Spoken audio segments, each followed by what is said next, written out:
2학년 언어와 매체 수업 진행하도록 하겠습니다.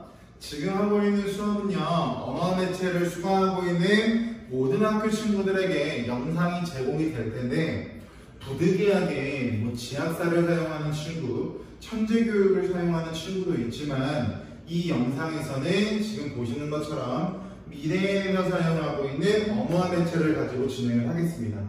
그래서 다른 출판사에서 사용하고 있는 교재를 쓰고 있는 친구들은요, 이와 관련된 자습서를요 복사를 해서 스캔 파일을 제공해 드릴게요. 그래서 그걸로 수업을 들으시면 되고요. 출판사가 다르니까 국어 특성상 어려운 거 아닌가요? 근데 언어와 매체 특성상 거의 똑같습니다. 똑같고 포인트로 집중적으로 다루고 있는 부분만 다른 거라서 수업을 들으시는 데는 크게 문제가 없으실 거예요. 그래서 비대면 수업을 진행하는 기간 동안만 부득이하게 이렇게 진행을 할 거라고 하는 것 알고 계시면 좋으실 것 같고요. 지금 제가 있는 강의실은 저 혼자 있어요. 그래서 부득이하게 마스크를 좀 벗고 있습니다. 그래서 오해하지 않으셨으면 좋겠어요. 이번 수업에서 나갈 부분은요, 어떤 걸 나갈 거냐면 일단은 언어와 매체의 본질이라고 하는 부분을 나갈 거고요. 그중 첫 번째 가장 쉬운 단어입니다. 언어와 국어라고 하는 파트를 나갈 거예요. 교과서 페이지로 몇 쪽이냐면요, 11쪽입니다. 11쪽을 보시면 소단원 미리 보기라고 해서 언어와 사고와의 관계, 언어와 사회와의 관계, 언어와 문화와의 관계가 나오고요. 두 번째는요, 국어가 가지고 있는 언어적인 특징과 두 번째, 전 세계적으로 한국어가 가지고 있는 위치와 위상에 대해서 배우게 될 겁니다. 엄청 쉽고요. 가볍게 들으시면 됩니다. 복잡하게 생각하실 거 없어요. 이어서 볼게요. 페이지 12쪽 보시면 언어의 개념이 나오는데요. 갈게 인간이 여기 밑줄 생각과 느낌을 나타내는데 밑줄 쳐보시면 언어를 사용하는 이유는요, 인간이 가지고 있는 생각과 느낌을 표현하기 위해서 언어를 사용한대요. 이어서 보겠습니다. 음성, 문자 등의 기호체계로라고 나와 있는데요. 여기 나와 있는 음성 동그라미 쳐보시면 음성을 사용하니까 당연히 음성 언어라고 할 거고, 문자 동그라미 쳐보시면 문자를 당연히 문자 언어라고 설명하겠죠. 어렵지 않아요. 인간을 인간답게 하는 가장 중요한 수단이 언어입니다. 2번 언어와 사고라고 나와 있는데요. 갈게요. 언어는 밑줄 인간의 사고에 영향을 준다. 또 거꾸로 인간의 사고가 언어에 반영이 되기도 한대요. 사고와 언어는 밀접한 연관성을 맺고 있다라고 설명할 수가 있겠죠. 한번 언어와 사회에 들어가겠습니다. 인간은 언어를 사용할 밑줄 다른 사람과의 관계를 맺고요, 문제를 해결하며 살아간대요. 이게 인간이 살아가고 있는 이 사회 공동체와 관련된 내용이 되겠죠. 또 보겠습니다. 언어는 인간이 밑줄 사회를 구성하고 유지하며 발전하게 하는 수단, 사회의 모습을 반영한다. 어렵지 않죠? 4번입니다. 언어와 문화. 언어는 밑줄 그 언어를 사용하는 사람들의 문화를 반영한대요. 또 언어는 밑줄 문화를 발전시키고요, 유지한답니다. 마지막 문화로서의 가치를 지닌다. 이게 언어와 문화. 넘어가지 마시고요. 왼쪽 날개 위에 볼게요. 인간과 언어. 그럼 인간과 언어도 밀접한 연관성을 맺고 있는데, 갈게. 사고 능력을 할 수 있게 하고요, 의사소통을 할 수 있게 도와주고요, 마지막 문화를 성립하고 문화가 계승되고 문화가 발전하게 하는데 영향을 준답니다. 오른쪽 페이지 볼게요. 국어의 특성. 국어의 특성은 교과서 본문 보면서 할게요. 이건 본문 밑줄치면서 설명을 하면 될 것 같아요. 페이지 14쪽입니다. 언어와 우리의 삶. 발견하기 먼저 볼까요? 인간의 언어와 동물의 언어는 어떤 차이가 있는가? 바로 예시답을 갈게요. 동물은 동물 동그라미, 밑줄, 소리, 몸짓 등을 언어. 반면에 인간 동그라미, 인간은요, 소리와 몸짓만 언어로 활용하지 않습니다. 볼게요. 밑줄, 소리, 몸짓, 그리고 오른쪽 밑줄, 내용과 형식의 결합으로 이루어진 언어. 그럼 동물이 당연히 인간보다 조금 더 발전되고 성숙, 진화된 언어를 사용한다라고 보시면 되겠죠. 아래 볼게요. 동물의 언어는 동물의 언어 동그라미 밑줄 한정적입니다. 더 늘어날 수가 없어요. 하지만 인간의 언어 동그라미 밑줄 새로운 상황을 나타내는 단어와 문장을 무한하게 만들어낼 수 있대요. 이 언어의 창조성이라고 설명을 하겠죠. 뒤에 가서 배울 거고요. 안에 본문 들어가겠습니다. 언어는 언어 동그라미. 한마디로 정의하기는 어렵습니다. 하지만 일반적으로 밑줄 인간의 생각과 느낌을 나타내는 데 사용하는 음성 언어, 문자 언어 등의 기호체계. 동물은 소리와 몸짓밖에 안 돼요. 하지만 인간은 내용과 말소리가 결합된 언어까지 추가된다고 했죠. 이어서 보겠습니다. 언어는 인간을 인간답게 하는 가장 중요한 수단. 밑줄 쳐볼까요? 그게 아까 왼쪽 날개에 나와 있었던 언어와 인간의 관계가 되겠죠. 우리 교재에는 뭐 언어와 사고, 언어와 사회 이런 것들도 나오지만 언어와 인간이 맺고 있는 관계도 교과서에 나오니까 알고 계셔야 된다고요. 이어서 보겠습니다. 동물도 소리, 몸짓 등으로 의사소통한다고 알려져 있지만 인간의 언어와 동물의 의사소통 체계가 구별되는 가장 큰 특징은 1번 내용과 말소리가 분리되어 서로 필연적인 관계에 있지 않고 2번 새로운 상황을 나타낼 수 있는 단어와 문장을 무한하게 만들어낼 수 있다. 조그마한 것을 볼게요. 1번은 언어의 자의성 동그라미. 2번은요 창조성 동그라미. 1번에 나오는 자의성만 설명을 잠깐 드리면 자의성이라고 하는 설명이 교재에 나와 있죠. 내용과 말소리가 분리되어 있다. 예를 들어볼게요. 중학교 때 배웠던 건데 그림을 잘 못 그리지만 지금 칠판에 적혀있는 것을 부를 때 우리 뭐라고 부르냐면 사과라고 부를 거예요. 그럼 여기서 사과라고 하는 게 말소리가 될 거고요. 사과라고 하는 소리 안에 담겨있는 이 그림이 내용이 될 거야. 여기까지 됐죠? 근데 생각해보자.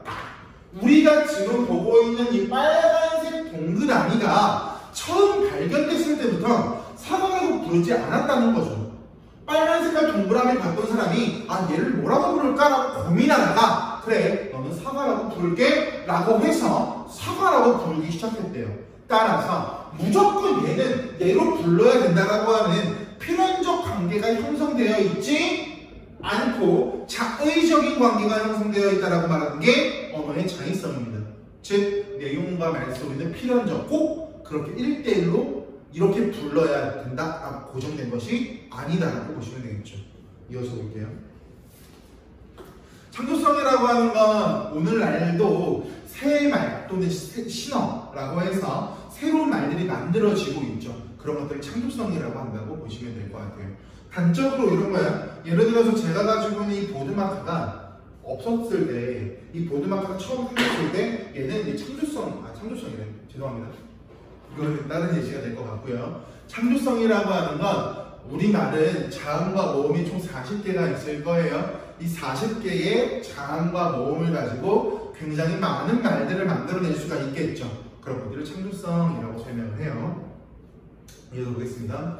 인간의 언어를 통해 사고력을 키우고 사회를 이루며 사용하며 문화를 형성, 발전시켜 나간다. 이렇게 볼 때 언어와 사고, 언어와 사회, 언어와 문화는 서로 밀접한 연관성을 맺고 있답니다. 넘어가서 볼게요. 1번 언어와 사고. 언어는 인간의 사고에 영향을 주기도 하고요. 반대로 인간의 사고가 언어에 반영되기도 한데요. 오른쪽 보세요. 동그라미 상호작용. 서로 영향을 주고받는다. 본문 볼게요. 고운말을 사용하면 마음도 고와진다라는 말은 언어가 사고에 영향을 미친다는 생각이 담긴 표현. 여기 나와 있는 예시들이 학교 내신 시험 문제로 바뀔 거야. 방금 봤던 속담을 주고 이 속담을 통해서 알 수 있는 언어와 어떤 단어의 관계는 무엇인가 이렇게도 물어볼 수 있으니까요. 속담이 언어와 사고가 연관성을 맺고 있다 이런 식으로 1대1로 매칭시켜서 정리해 놓으시면 좋을 것 같아요. 이어서 볼게요. 저기 여기나 국외네와 같은 표현보다 여기저기 국내라는 표현이 자연스럽게 느껴지는 것은 말하고자 하는 사람을 중심으로 표현하고자 하는 사고가 언어에 반영되기 때문에 마찬가지예요. 말하는 사람을 중심으로 표현하고자 하는 사고라고 하는 건 우리나라 사람이 아무리 청자와 서로 의견을 주고받으면서 또는 교류하며 살아간다지만 말하는 사람이 중심이 돼서 일반적으로 말을 전달할 거예요. 그러한 사람들의 사고가 언어에 반영되어 있다. 또 아이들이 말을 배우는 과정을 살펴보면 아기 때는 밥처럼 하나의 단어, 그러다가 밥 주세요 문장 또는 배고픈 밥 주세요와 같이 상황을 더 자세히 표현하는데, 이처럼 인간은 언어 능력이 발달하면 사고력도 함께 발달, 복잡한 사고를 하면 좀 더 수준 높은 언어 구사. 어렵지 않죠? 언어와 산에 가겠습니다. 이 언어는 인간이 사회를 구성하고 유지하고 발전하게 하는데, 왜? 사회 공동체에서 사회 공동체를 구성하는 구성원들끼리 이 사람과 내가 친해지기 위해서는 말 한마디 건넬 거 아니에요. 이 말을 하는 것도 구두 언어 또는 음성 언어가 될 거고, 내가 손편지를 써서 보낸다고 하면 문자 언어가 되겠죠. 이렇게 관계를 맺고 유지하는 데 필요한 게 언어가 된다고요. 이어서 보겠습니다. 인간은 언어를 사용하여 다른 사람과의 관계를 맺고 서로 문제를 해결하며 살아가고요. 그렇게 이루어가는 사회를 더 발전시켜 다음 세계로 이어지게 한대요. 그리고 이 과정에서 언어는 그 사회를 이루며 살아가는 인간의 모습을 반영하게 되고요. 인간이 살아가는 사회는 매우 다양한 모습으로 나타나고 사용하는 언어 양상도 달라진답니다. 언어는 지역에 따라 다르게 나타나는데요. 이것을 지역방언, 즉 같은 말, 사투리라고 설명할 거야. 부추는 지역에 따라서 이렇게 불린답니다. 한편 지역에 달려라도 여기 두 번째 방언의 종류가 나와요. 시대, 나이, 성별, 계층, 직업 등에 따라서 사용하는 언어가 조금씩 다르게 나타난다. 동그라미 쳐볼까요? 사회방언. 그럼 방언이라고 하는 건 지리적 요인 또는 지역적 요인에 따라서 지역방언과 방금 봤던 것처럼 나이, 세대, 성별 등과 같은 사회적인 요인에 영향을 받는 사회방언 두 가지로 구성된다고 보시면 될 것 같아요. 이어서 볼게요. 부모 세대와 자식 세대가 사용하는 언어가 조금씩 다르고 의학, 건축, 법률 등 직업 분야에서 사용하는 말이 다른 것은 언어와 사회 관계를 보여주는 예시가 된다. 넘어가서 보겠습니다. 언어와 문화요. 언어는 그 언어를 사용하는 사람들의 삶과 정신, 문화를 반영하는데 예시가 나올 거예요. 나라마다 형제 자매 사이를 나타내는 어휘 양상을 보면 우리말은 성별과 손 위, 손 아래뿐 아니라 사람 부르는 사람의 성별도 구분하여 8개 이상의 어휘를 나타내지만 영어는 성별만 구분해서 2개. 말레이어라고 하는 건 1개로만 나타내는 게 아니라 박스 보세요. 형, 오빠, 아우, 동생, 영어에선 뭐라고? 말레이어에서는 카카이라고 부르겠죠. 이런 식으로 나라마다 언어에 반영이 되는 문화가 담겨 있다가 보시면 되겠죠. 아래 볼게요. 또 눈이 많이 오는 지역에 사는 이누이티족의 언어에 눈을 구별하여 나타내는 어휘나 흰색을 나타내는 어휘가 많대요. 하지만 대한민국에서 눈이 내릴 때는 눈 온다, 한방 온다라고 일반적으로 설명하죠. 쌀이 눈 온다 이런 식으로. 서양의 바다인 오스트레일리아 원주민의 언어에 모래와 관련된 어휘가 많다는 것 또한 언어와 문화의 관계를 보여주는 예이다. 한편 세 번째입니다. 언어는 문화를 발전시키는 수단. 인간은 언어를 통해 문화를 이루어내고 축적해왔고 언어를 도구로 하여 이러한 문화적 산물을 다음 세대에 전승. 따라서 언어를 배우는 것은 문화를 배우는 것으로 이어지고 언어 또한 그 자체로 문화로서의 가치를 갖는다고 할 수 있다라고 하면서 언어와 문화의 관계가 끝났습니다. 근데 그 아래 참고자료 보면 5개 받아보시면 이 언어의 특성이라고 하는 건 중학교 1학년 때 배웠던 거예요. 첫 번째, 기호성 동그라미, 사회성, 약속이라는 뜻이 되겠죠. 동그라미. 역사성이라고 하는 건 말이 예전에 있던 말이 오늘날 사라지기도 하고요. 새로운 말이 만들어지기도 하죠. 생성, 변화, 소멸 이런 것들. 역사성. 규칙성이라고 하는 건 문법이라고 알고 계시면 돼요. 문법도 국어의 법칙, 규칙이 되니까요. 마지막 창조성은 아까 봤던 게 되니까 넘어가겠습니다. 오른쪽에 보시면 오른쪽 페이지 17조 학습 활동 갈게요. 1번입니다. 가보시면 4세, 17세 4세 때는요 언어가 굉장히 짧아요. 하지만 17세가 되면 사고력이 증가하기 때문에 언어의 수준이 높아지고 있죠. 그럼 가를 보면 언어와 사고와의 관계가 떠올라야 되겠네요. 나와볼게요. 마찬가지입니다.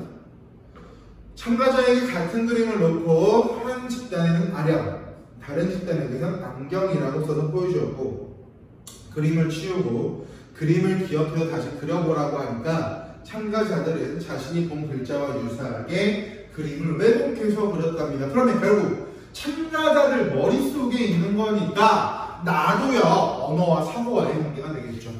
아래 나와 있는 학습 활동은요 크게 어렵진 않거든요. 한 번씩 읽어보시면 좋으실 것 같고요. 넘어가서 페이지 18쪽에 2번 가겠습니다. 언어와 사회의 관계. 1인 가구 시대가 점차 증가하는 추세 밑줄 사회현상이죠. 사회현상. 눈으로 볼게요. 그러다 보니까 이제는 1인 가구에 대한 관심이 집중.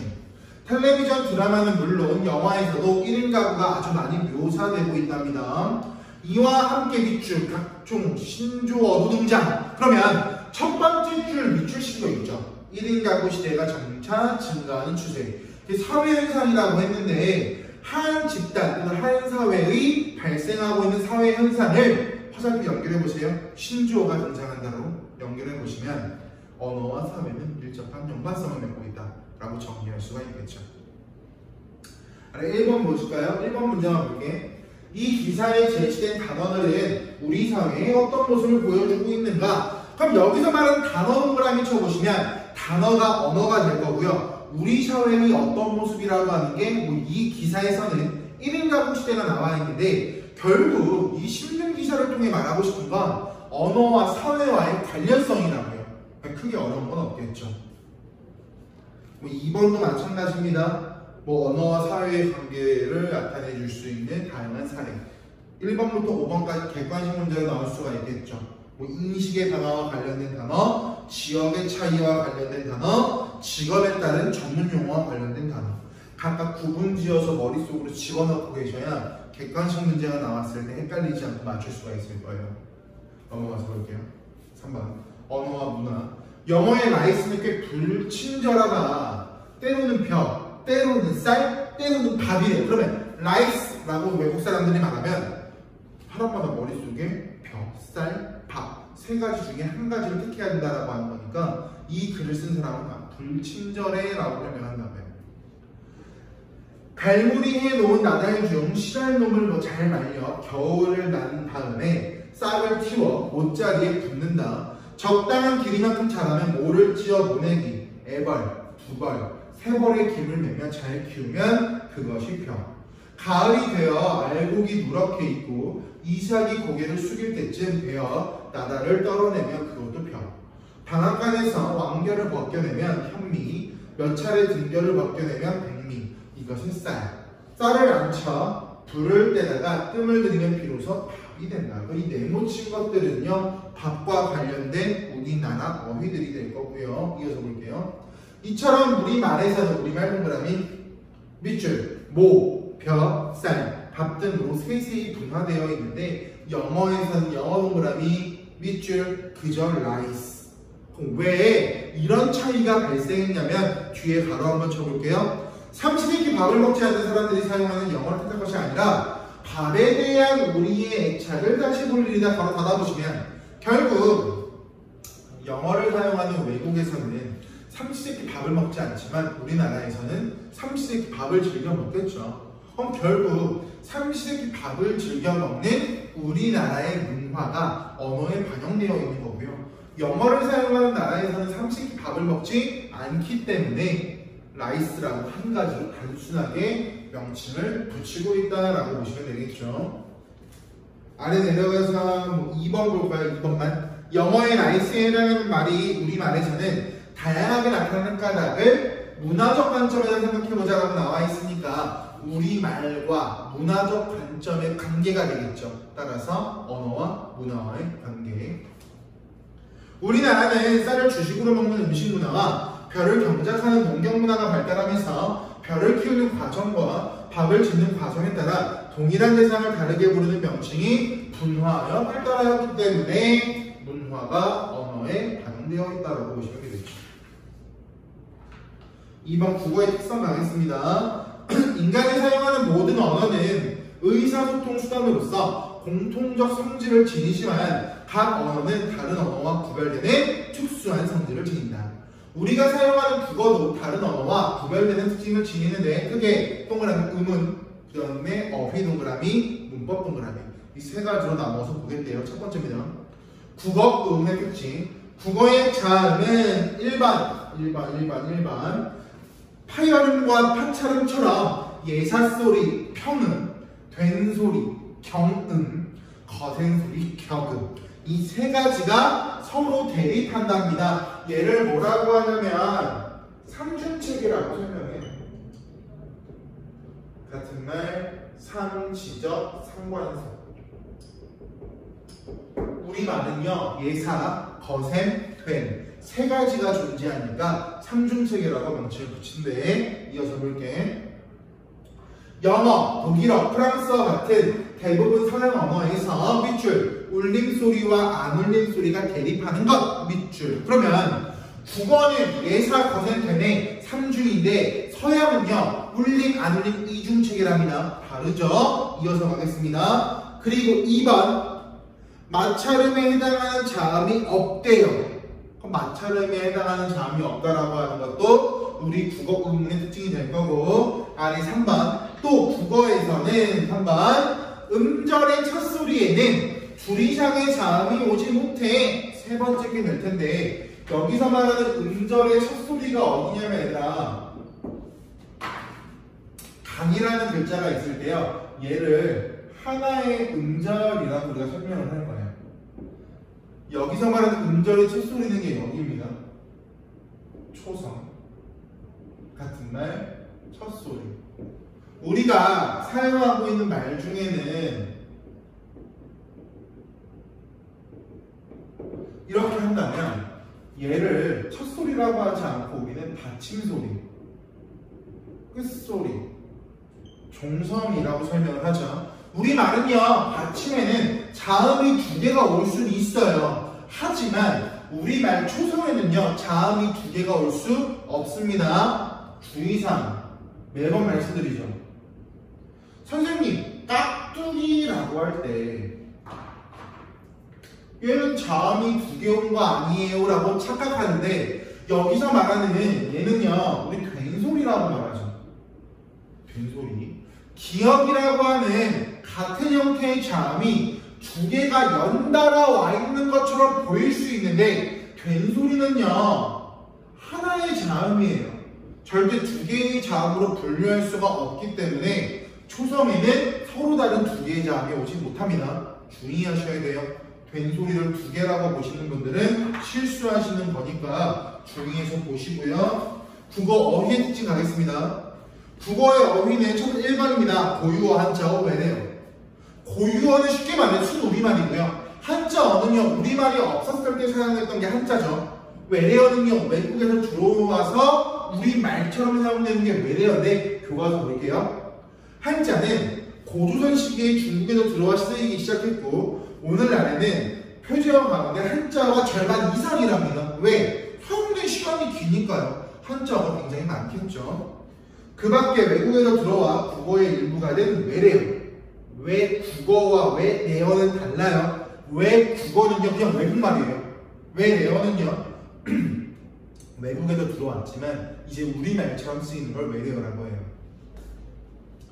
최근에는 서양의 여러 언어에서 들어온 말들이 많다.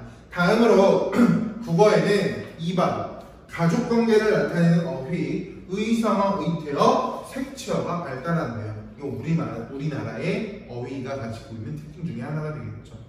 아까 앞에서 봤죠. 형, 아우, 남동생 이런 게 있었는데 영어에서는 다 합쳐서 브라더.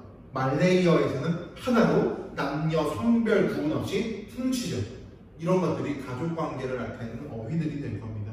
차이가 있겠네요. 세 번째 가겠습니다. 국어 문법의 특징. 국어의 문장은 대체로 1번입니다. 주어, 목적어, 서술어의 어순. 눈으로 볼게요. 이는 영어나 중국어 문장이 주어, 서술어, 목적어의 어순으로 나타나는 것과는 차이가 있고요. 국어에는 2번 조사와 어미가 다양하게 발달한대요. 국어에서는 3번 실질적인 의미를 나타내는 부분에 조사와 어미를 첨가하여 다양한 문법적 관계를 나타내는데 이것을 동그라미 교차어에 속하는 언어.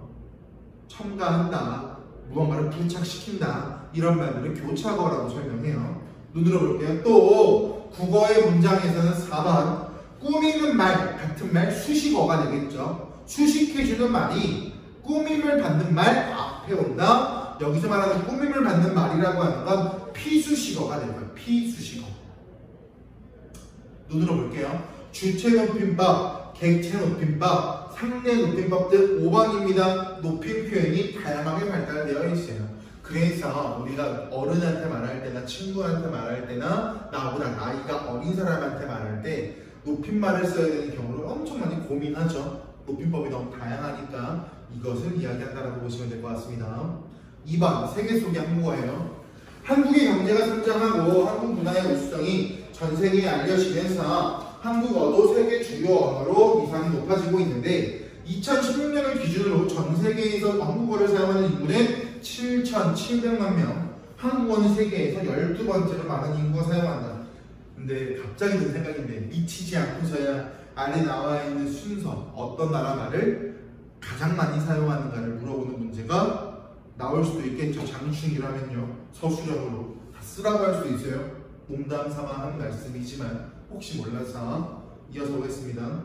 또한 세계 각지에서 한국어를 배우고자 하는 사람들이 꾸준히 늘어나고 있고 세종학당과 같은 한국어 교육기관이 세계 곳곳에 세워지고 있으며 해외의 여러 대학교에서 한국어 강좌를 개설, 세계 각국의 초중 고등학교에서 한국어를 제2외국어로 채택, 한국어 교육기관에 와서 한국어를 배우려고 하는 외국인과 한국어 능력 시험에 응시하는 지원자들도 해마다 늘어나 한국어의 세계화를 실감하게 한답니다.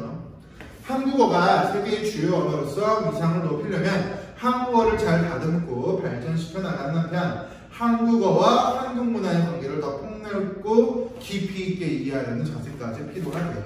넘어가서 볼까요? 학습활동입니다. 페이지 22쪽이요. 1번 가보시면요. 파이팅, F라고 하는 알파벳을요. 어떤 사람은 피읍이라고 적고요. 어떤 사람은 히읗이라고 적는데요. 마찬가지입니다. 나 국어에는 색채요. 색깔과 관련된 단어가 되겠죠. 1번 국어 음의 특징. 가는 영어의 파이팅을 파이팅이나 화이팅, 맥베스를 맥베스, 맥베스로 표기하는 현상. 이렇게 밑줄 F를 피읍이나 히읗, TH를 COC나 디귿으로 서로 다르게 표기하는 이유는 여기가 중심 문장이에요. 국어의 의문에 영어의 F나 TH에 해당하는 자음이 없으니까 사람마다 다르게 표기한다. 하지만 이렇게 다르게 표기하다 보면 혼란이 발생할 수가 있겠죠. 그래서 우리가 중학교 때 배웠던 외래어 표기법 기억나세요? 외래어 표기법? 외래어를 표기하는 방법. 거기에 뭐가 나오냐면요. 외래어 한 개 의문은 우리나라 자음 한 개 의문으로 1대1로 매칭시킨다가 나올 거예요. 그럼 중학교 때 파이팅의 F라고 하는 거, 필름의 F라고 하는 거, 계란 후라이 할 때 F라고 하는 건 전부 다 피읍으로 발음한다라고 법으로 정해놨습니다. 하지만 사람들이 피읍인지 히읗인지 계속 헷갈리는 이유는 1대1로 매치면 자음이 딱 떨어지는 게 없으니까 사람들이 헷갈리겠죠. 2번 국어의 어휘를 보여주는 사례. 뭐 줄줄 반짝반짝 번쩍번쩍 의성어 어떻게 하죠? 형 동생 아우 언니 오빠 가족관계를 나타내는 호칭어들이 될 겁니다. 이런 것들은 앞서 봤던 것들이라서 크게 어렵지 않으실 거고요. 23번 가와 나 보시면 가는 영어 문장이고요. 나는 우리말 문장입니다. 가장 기본적인 거 어순의 차이가 되겠죠. 주, 목, 서는 우리나라가 될 거고요. 2번 수식어가 나오기가 피수식어가 나와요. 수식어는 꾸며주는 말, 피수식어는 꾸미는 받는 말. 그래서 수식어 자리 볼까요? 국어에서 수식어는 아무리 길어도 반드시 수식을 받는 말 앞에. 높임 표현 볼까요? 국어에서는 듣는 사람이 누구인지에 따라서 높임 표현이 달라진다. 같은 말, 상대 높임법이요. 높임법은요, 주체도 있고요, 객체도 있고, 상대도 있는데 이 학습활동은요, 상대 높임법이라고 보시면 됩니다. 3번 영어와 국어의 다른 뜻을 읽어보세요. 뭐 교차거라는 말도 나올 거고요, 뭐 굴절어라는 말이 나올 거예요. 여기서 교차거라고 하는 같은 말 첨가어라고 했죠. 부가와 앞에서 덧붙는다. 굴절어라고 하는 건 꺾인다라고 보시면 돼요. 형태가 변화한다. 이런 것들 크게 어렵지 않으실 거고요. 넘어가는 24쪽에 한국어의 위상과 발전을 읽어보십시오. 크게 어렵지 않으실 겁니다. 여기까지가 1단원에서 첫 번째 언어와 죄송합니다. 여기까지가 첫 번째 단원에 나오는 언어와 국어였습니다. 언어와 국어. 다음 영상에서는 뭐가 나올 거냐면요. 매체니 유형과 매체 언어를 찍어서 올려드리도록 하겠습니다.